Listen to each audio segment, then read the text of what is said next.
Hi అండి, నమస్తే. అందరూ ఎలా ఉన్నారు? ఈరోజైతే బెండకాయ పులుసు అయితే చేస్తున్నాను. చూడండి, చాలా సింపుల్గా టేస్టీగా ఉంటుంది.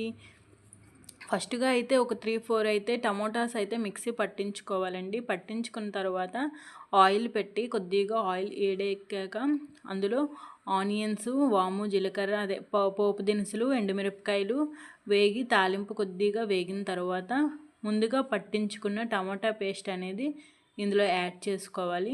ఇది పచ్చివాసన పోయినంత వరకు బాగా ఫ్రై చేసుకోవాలి.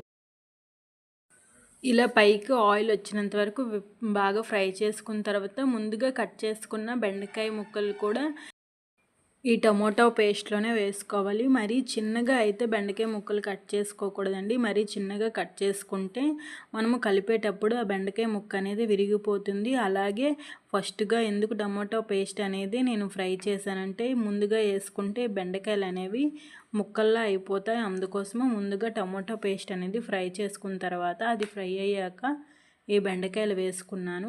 అలాగే ఇందులోనే కొద్దిగా పసుపు, కొద్దిగా ఉప్పు కూడా యాడ్ చేసుకున్న తర్వాత ఒక 5 నిమిషాలు మూత పెట్టుకొని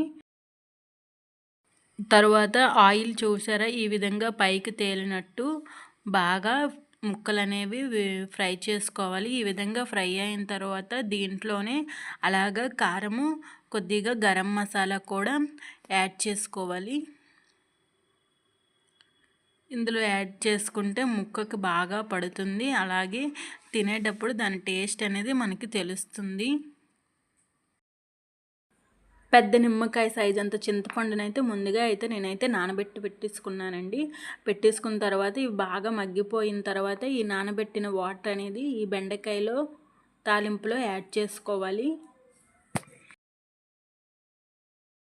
ఇంకా అంతేనండి, ఈజీగా సింపుల్గా అయితే బెండకాయ పులుసు అనేది మనకి వేగంగా రెడీ అయిపోయింది.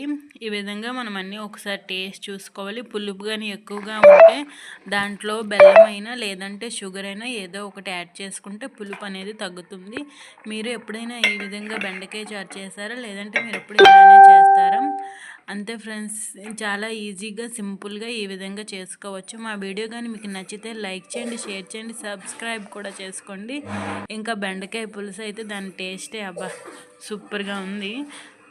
నాకైతే బాగా నచ్చింది. సింపుల్గా అయితే ఇలా చేసుకుంటే పిల్లలు కూడా మంచిగా తింటారు. కారాలు మసాలాలు లేకుండా ఈ విధంగా చేసి పెడితే పిల్లలు అయితే మంచిగా పెట్టిన లంచ్ బాక్స్ అయితే కంప్లీట్ చేసి అయితే తీసుకొచ్చేస్తారండి. అంతే ఫ్రెండ్స్. అలాగే మా వీడియో కానీ మీకు నచ్చితే లైక్ చేయండి, సబ్స్క్రైబ్ చేయండి. లైక్ అయితే చేయండి, అలా చూసి వెళ్ళిపోకండి.